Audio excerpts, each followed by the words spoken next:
Uganda and MTN Uganda are ready to see the partnership deal go through after reaching an agreement. The motion to approve the partnership deal between the telecommunication giant and the City Council was presented by the leader of government business to Council Injikuru Millicent Mili and guided by the town clerk Jasanku David, which generated a heated debate as the leaders cautioned the legibility of the agreement between the entities. Madam Speaker, following the discussions at the Finance Committee and the Executive Committee meetings held on 11th October 2024, I therefore present the following recommendations before this August House for your approval to form part of the MOU the City Council will enter into with MTN Uganda.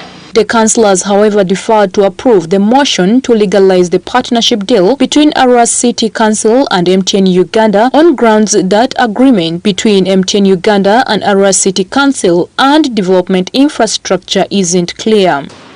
The executive should first request all these relevant documents from MTN, from DI, to be laid on the table before this matter comes to debate in the council. So clearly, if you didn't understand Simon, the point was trying to make, if the executive did due diligence to do their work, this matter wouldn't have come here to the council. They would have stopped this issue there, wouldn't have come here to waste our time. Madam Honorable Speaker, I will not be part and partial after town clerk's guidance to approve this monument to be given by MTN to finish up the construction at the roundabout. One question is, does the engineer have the letter between MTN and DI handing over this monument to MTN? Secondly, does the mayor have a letter of the handover of this roundabout to MTN? Lastly, Honorable, we have been guided that all these documents will come. We are going to enter into a fresh MOU, but are waiting for all these documents. I think the town clerk was loud enough. Yes, thank you, but those questions can still run over my mind. I can still say them as per now. Okay, but you are just for debate, yes.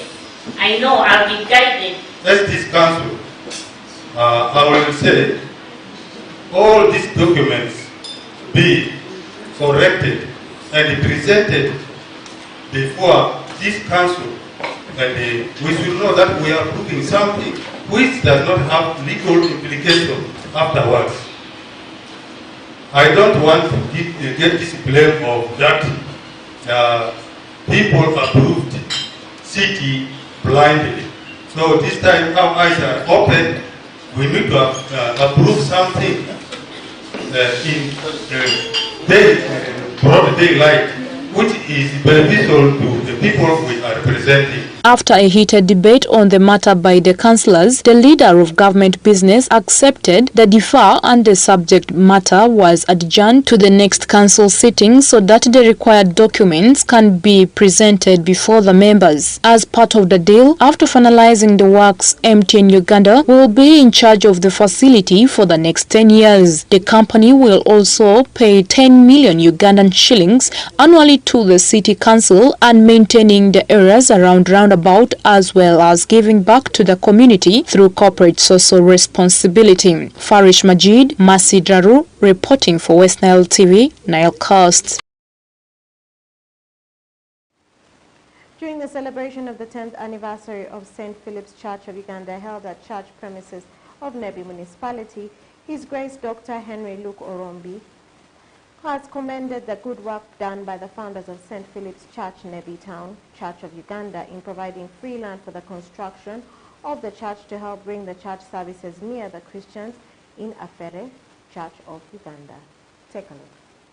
The Archbishop Emeritus, Church of Uganda, His Grace Dr. Henry Luke Orombi, has commended the good work done by founders of St. Philip's, Nebi Town, Church of Uganda, in providing free land for the construction of the church, which later accorded to help Christians who could not go for church services Etafere Church of Uganda. His Grace Dr. Henry Luke Orombi made this remark on Sunday during the celebration of 10th anniversary of St. Philip's Church of Uganda held at the church premises in Nebi Municipality.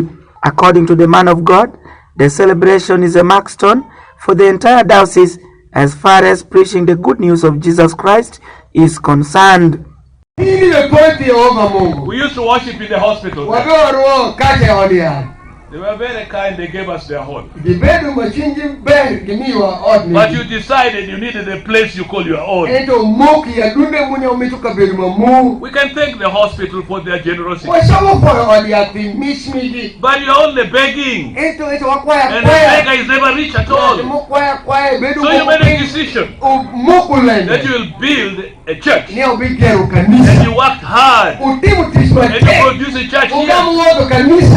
Very. Yours is yours. And this is your center now. Any take a bit of move. They look small. And then no. But we shall increase it. And no be a I was in All Saints Cathedral. Meanwhile, Venerable Canon Jim Weka, Archdeacon Nebi Urban Archdeaconry, appealed to the church leaders to expedite the process of establishing a nursery school to help the young generation obtain quality education nearer to the church. To this level, it has costed you much. But God is the God that can reward you back for everything that you have done. So I don't have much to say. I only want to welcome. St. Philip's Nebi Town Church was established in 2014 by communities of the entire Nebi Town in Nebi General Hospital, and later Good Samaritans offered land where construction of the church started, and it has total population of over 1,724 believers, and there are 3 services held at the church. Alfred Jawok, West Nile TV, Nilecast. Moving on, during the regional consultative meeting in Arua City organized by the West Nile Development Association in collaboration with the West Nile Parliamentary Caucus, with support from the development partners, different strategies have been drawn on how to overcome the alarming economic status in the region. Take a look. Since the economic status of West Nile region continues to be very alarming, different strategies have been drawn on how to overcome the alarming economic status in the region. Therefore, education is looked at as one of the iconic elements that will play a vital role in transforming the economic status of the region. As such, West Nile have been asked to embrace education. This was during regional consultative meeting in Arua City, organized by West Nile Development Association in collaboration with West Nile Parliamentary Caucus, with support from developmental partners such as VNG International, Accord, and UNCDF, attracting different stakeholders in different sectors. Honorable Feta Geoffrey, Member of Parliament Ivu East Division, and Chairman West Nile Parliamentary Caucus, urges all the stakeholders to cooperate to enhance the standard of education in West Nile region. They are key stakeholders: the parents, the institutions, and government. So, are the parents performing their role? Is government performing its role? Are the institutions performing their role? Because under the institutions there is administration, there are teachers, that learning environment, that ecosystem of the education has very many stakeholders. Are these people performing their duty? Now, today you hear about education standards have dropped. Education standards have dropped. Compared to what? Because in the 80s and the 90s, people used to bring their children from Kampala to study here in West Nile. Today, the opposite is the case. Parents are selling land to educate children in Kampala. It is a mindset problem. It is not a big problem because the same syllabus is being taught across the country. People are now selling land to pursue a certain quality of education perceived to be in Kampala, not here. Meanwhile, Honorable Obiga Rose, Women Member of Parliament Tereg constituency, encourages West Nileers to work hard and eliminate a negative mindset. How can we be highly populated and ours is to offer hard labor? It is enough. It is enough. Let's work hard. Let's work for ourselves. Let's produce food. Please think about yourselves. Reorganize yourselves. Let's have a total mindset change. West Nile, work for yourself. Stop going to cut sugarcane. Stop going to work as carries looking after people's properties. Look after your own property. Stay home. Buy only 6 iron seats out of a goat and change your roofing. Stop sleeping in grass-thatched houses. Let's improve our status. Together, we shall change West Nile. Anyama William, Chair West Nile Development Association, says it's not the density of the population that matters, but the quality of the population that speaks volume. In the recent statistics of our population, West Nile, we are about 4 million, close to 4 million people. We are more than Acholi. We are more than Lango. But population can be an advantage, but if also the quality of population is poor, it will be a problem. So we can pride in the numbers that we have, which presents a great opportunity. But on the other hand, what is the quality of this population? Yes, Lango can be fewer, but what is the economy? So these are some of the issues that we need to look at. Similarly, Raymond Ombere, Principal Education Officer, City encourages West Nileans to embrace education for the betterment of the region. If we were to develop as a region, we can not just push education aside. Education opens opportunities for people. It gives people skills, new ideas that we can use to develop our God-given resources. And therefore I would like to really appeal to the general public that we need to rethink the way we approach education service delivery in this region. West Nile is the second most populated region in the country per the recent population census result, and also the second poorest region. Most of statistics indicates that 30% of the population is illiterate. Oraku Benson Pastore, Christine Okumuringa, West Nile Television Nilecast. And more in our stories. During the launch of a community dialogue dubbed the Pakwach We Want agenda held at Akela Market, Pakwach Sub-County at Pakwach District Headquarters, residents of Pakwach District want their leaders and civil servants to fulfill their oversight roles, checks and balances their obligations if service delivery is to be realized at the grassroots level. Take a look.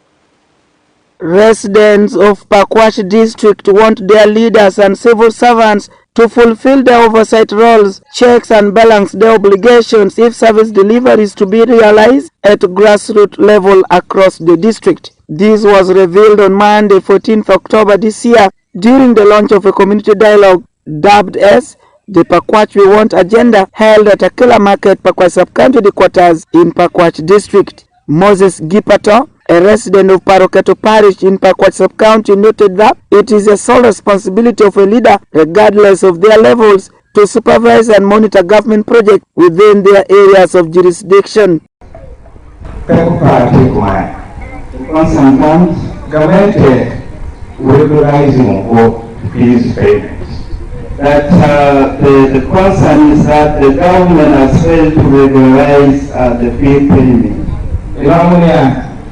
Tekniko anati kunasa school bara atukuchaji prayer mangati Makerere University Florence Otiti, another resident, said most of the infrastructure and other projects have been mismanaged due to silence of the political and civil leaders, yet they were elected and employed to be light of the majority.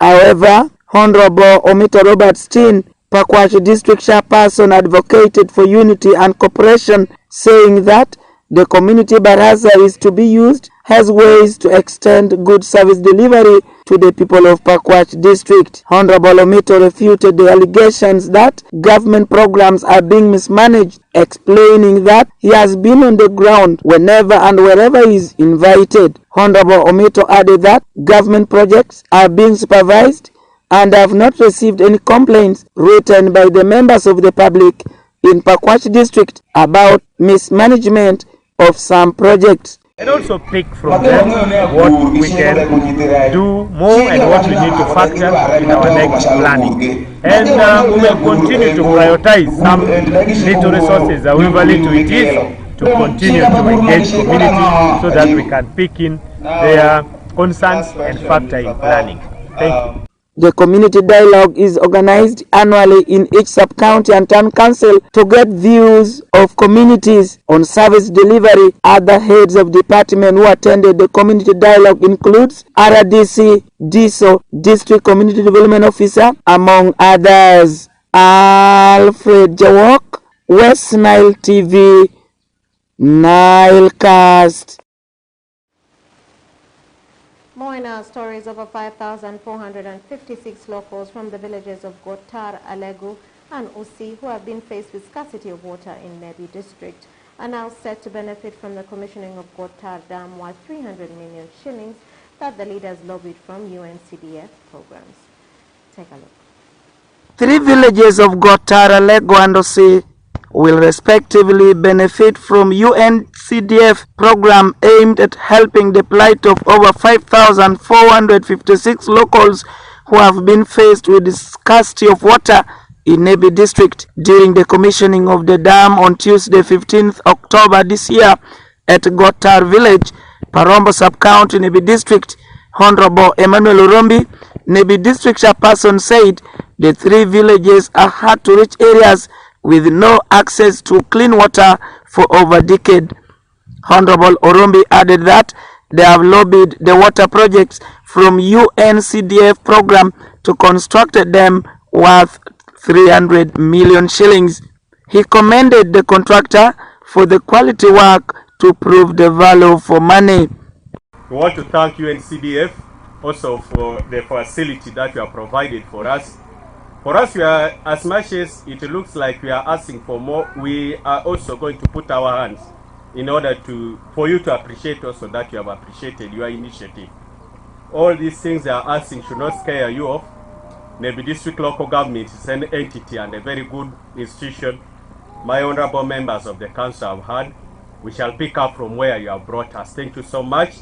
Innocent Uketwengu, chairperson of local council 1 Gotar village, said their spouses used to trek for more than 10 kilometers in search of clean water, and now water challenges will be history. He further appealed to the district leadership to mind about fencing the dam to avoid children swimming in the dam.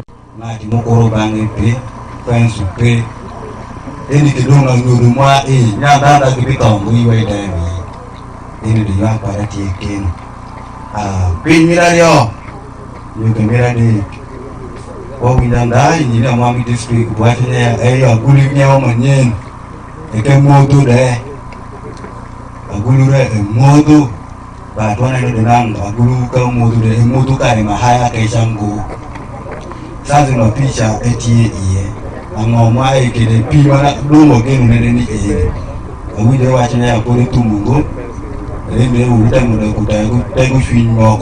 Meanwhile, Kasule Mukasa, who represented the permanent secretary in the Ministry of Local Government, who doubles as focal point person local project during the launch of the program, thanked the community for their patience as they lacked clean water. Kalule says with the help of the UNCDF, they managed to get access to clean water for both domestic youth and for their livestock.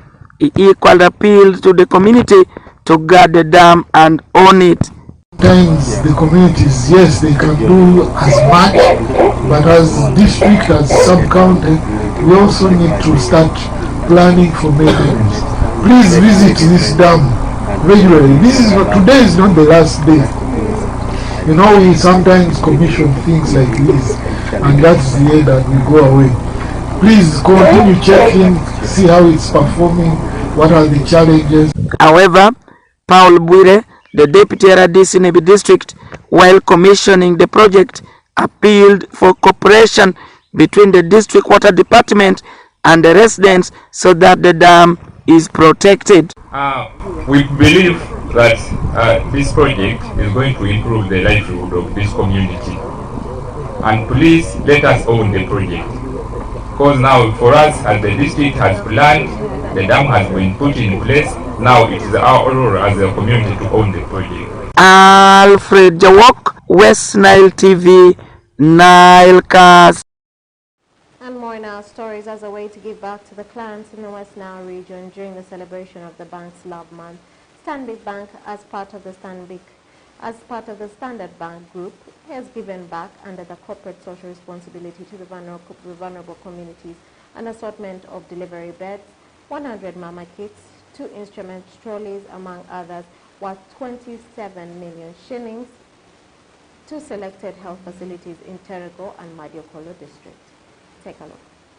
As part of the celebrations to mark the Love Month in West Nile sub-region, Stanbic Bank, which is part of the Standard Bank Group, is giving back under their corporate social responsibility to vulnerable communities in selected health facilities within Terego and Madiokolo districts. In Terego district, Tuku Health Center 2, which serves a population of about 15,000 people from the areas of Biliafe sub-county and neighboring areas in the district to help improve service delivery to the vulnerable community members. To achieve this, a team from the banks, the regional and international level today handed over an assortment of delivery beds, 100 mama kits and 2 instrument trolleys, among others, of worth 27 million Ugandan shillings to the health facility, as tomorrow they will do the same in Madiokolo. Vico Margaret, a community member from Tuku village in a GP parish under Biliafe sub-county, is appreciative to the bank for reaching out to their aid since they encounter a lot of challenges in accessing health services. Medicines,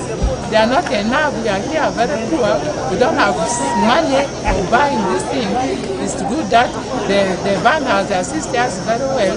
I think the bank must continue with the help so that our place here will be developed. So that we are not having deliveries here. But now, since these kits have been brought for us, I'm sure we're going to start delivering mothers here. And since we are not delivering mothers here, our immunization coverage has been very low because we didn't have our children whom we deliver and we immunize at birth. So we are grateful to Stanbic Bank for the kits they've brought for us, and it is going to make work easy. Similarly, Bakole Modestas, the in charge of Tuku Health Center 2, is appreciative to the bank for being selected as part of the beneficiaries. This offer is regional, including West Nile, the whole of West Nile. How many districts are there in West Nile? Very many, but Terego district has been chosen. And then if you also ask the question, how many sub-counties are in Terego district? There are 9. Among these 9, PLF is also selected. If you also count health centers in Terego district, there are about 28. Out of these 28, Tuku is selected. It means people here in Tuku love God, Stanbic love God, so God has sent Stanbic to save people in Tuku. Amandi Simon Angwa, the acting district health officer of Terego, however, tasked the medics to utilize the assortment to enhance service delivery. We need to be patient-focused. We need to be patient, love patients, and be available to make use of these equipments. So this facility must be 24/7 open for service delivery to the community. Ronald Makata, the bank's chief finance officer who represented the chief executive officer at the handover, is hopeful that donation will serve the intended purpose, as he also urged the community members to take care of the equipment. We hope that these things will go a very long way in improving the health in this space. And we also hope that the communities here will continue to look after these items very well, so that as we continuously improve the community and walk the journey together, when we come back, we find that these items still exist and they are being looked after very well. So that means that this year is dedicated to West Nile. Next year, actually sub-region. The other year, Laon sub-region. Are we together? So you people are blessed, but also let's support the bank. Because the bank is good, and it does what? It does what? It cares. Among the items donated include 4 delivery beds, 1 instrument set, 2 examination pulp, 5 bed mounting steps, 3 patient bed, 2 instrument trolleys, and 100 mama kits, among others, worth 27 million Ugandan shillings as part of giving back to the community to celebrate Love Month. Mercy Draru, Farish Majid, West Nile TV, Nilecast. More in our stories, Honorable Dr. Joyce Mariku Kanduchi, the State Minister for Primary Education, revealed that the West Nile leaders are emphasizing on wealth creation amongst their population. This comes at a time when the recent Uganda National Bureau of Statistics report placed West Nile region among the poorest regions in Uganda with a poverty rate of about 34%, which is concern for every stakeholder in the region. Take a look. The recent Uganda National Bureau of Statistics UBOS report placed West Nile region among the poorest regions in Uganda with a poverty level of above 34%, which is a concern for every stakeholder in the region. Honorable Dr. Joyce Mariku Kanduchi, the State Minister for Primary Education who doubles as the Woman Member of Parliament Moyo, when asked on how she feels about leading poor population, said no leader in West Nile is proud of leading poor population, and that explains why all the leaders within the region are pushing their people to take part in projects which aims at creating wealth for the people so as to improve on their level of income and improve on their status. Honestly, for any leader in West Nile to be proud that I'm leading poor people, that is out of order. We cannot raise our heads high up that we are leading our people when they are poor, when they are in poverty. The UBO statistics, indeed it is true, indicated the poverty level in West Nile is far above 34%, which signifies that many of our people are still in subsistence farming, many of our people are not yet out of poverty. Wealth creation is not as we expected. So as leaders, that's why our appeal to any small project that comes to West Nile, we should all look at wealth creation. Honorable Ruhuda Abasan, the State Minister for Defense and Veteran Affairs who doubles as the Member of Parliament, Aringa East, said she is not happy leading poor population but requests the people to ask themselves who can make them rich. That way it will motivate them to work hard and make money to improve their status. She however urged the people to venture into commercial agriculture and plant high value crops so as to realize better profit which can transform their status. As a leader, so I will not be happy that I'm leading the poor people. But the issue now here is, who will make you rich? That is the question that our people have to ask. Everyone in your home, you said, I am poor. How will I become rich? When you ask that question, now you begin to look for solution. It's really, it is sad when the UBOS results, when the UBOS come up with their statistics. West Nile is among the poorest districts. It is sad, and we now want to encourage our people to look at the high value crops.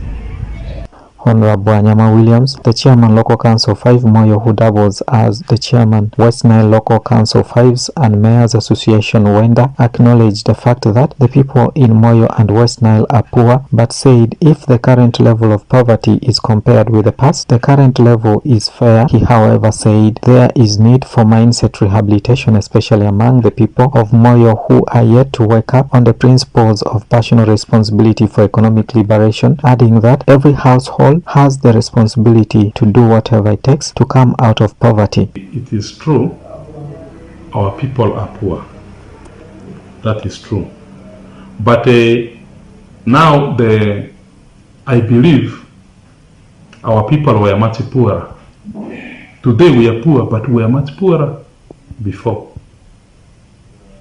Now, that means there is a step we are going ahead from poorer to poor, from poor to the next level of economic empowerment.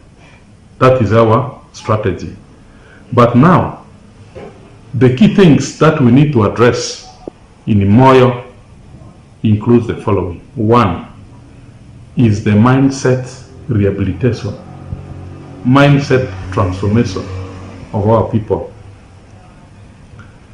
Many people up to now are still waking up on the principles of personal responsibility for economic liberation. Dominic Anthony Okumu, West Nile TV, Nile Cast. And more in our stories. Muni University crowned champions of Aurora University Games in the football after finishing on top with 11 points. They have also emerged as champions of the volleyball. UCU emerged champions of the netball. Take a look. Muni University crowned as the overall champions of Greater Aurora University Games. The one-week tournament commenced last week on Sunday, 13th of October 2024, and climaxed on Friday, 18th of October 2024 with awarding ceremony. Among other sporting disciplines, Muni also won volleyball gong, and netball gong has again gone into the hands of defending champions Uganda Christian University. The head coach Muni University, together with the team leaders, expressed their gratitude after emerging champions both in football and volleyball. My name is Obati Kuron, coach of Muni University. I am really excited because of this win. I know it's a long plan. We've been preparing team both for Pepsi and this game. So this one we've taken it. So the next fight is actually, we are now focusing on what? On a Pepsi University, National University League. My name is Bob Penda. I'm the captain of the university. I'm really proud right now. It looked like a milestone, but we have made it. We have really worked hard for this. And we have achieved our goal. This is not the end. We're going to play some more. We have the FL to play on Tuesday. I urge everyone to come and watch. I give thanks to all the fans who turned up today. My name is Anguro Hector Andrew, the Muni University team captain, volleyball team. We are actually so much delighted that we have come up with this victory. Anyway, it's like we expected it because we are defending the trophy for the second time. So we feel so proud, and the game was such enjoyable, though we faced challenges there and there, but we agree they can be bared. According to the session, game session was good. My team was so much composed, and I think we have delivered to our best. Meanwhile, Ambar Sylvia, team captain Uganda Christian University, similarly expresses her gratitude after emerging as the champions, more so defending the gong in netball. My name is Ambar Sylvia. I am the captain, UCU netball team, and of course we happen to be the champions of the 2024 Arua Inter-University Games. We are very happy about this win. We, as being the UCU netballers, we are the only Christians in Uganda, and we are very happy that we have won this title, and we are very privileged to be announced today as the champions of the 2024 Inter-University Arua Games. Chandia Ronald, Arua City Sports Officer, congratulates the students for the high level of discipline exhibited. Moso says these games help the learners to showcase their talents. In Uganda, the highest level of education is called university education. That is university level. And I want to say, members, you have really defended that name, university. Why I'm saying so is that the level of discipline for this tournament is so great. It is very important under Ministry of Education and Sports to showcase the talent of our students. I was eagerly waiting to hear that this university game will also be played here. Of course, we have also universities here. Yeah, Martins, we have national university game that is ongoing, but as a Arua City, we also felt that this game should be played to showcase the talent of our own students who are studying within the region here. It was the 8th edition of the competition in which all the universities in Greater Area participated. In summary, Muni University are the champions, MUBS finished second, third position is occupied by Uganda Christian University, Bugemba University finished in the 4th position, second last is NILE University, and last position is taken by IUIU. Oraku Benson Pastore, West Nile Television, Nileka Sports. And with that, we have come to the end of the Nilecast Weekly News Roundup only on West Nile Television. Thank you always for taking the time to be with us from the beginning of the Nilecast to the end of the Nilecast only on West Nile Television. Please stay tuned to the rest of the subsequent programs that will follow. Tomorrow we'll have the same Nilecast News Bulletin, the first day of the week, tomorrow from 7 p.m. to 8 p.m. My name is Okumaringa Christine. Have a good evening.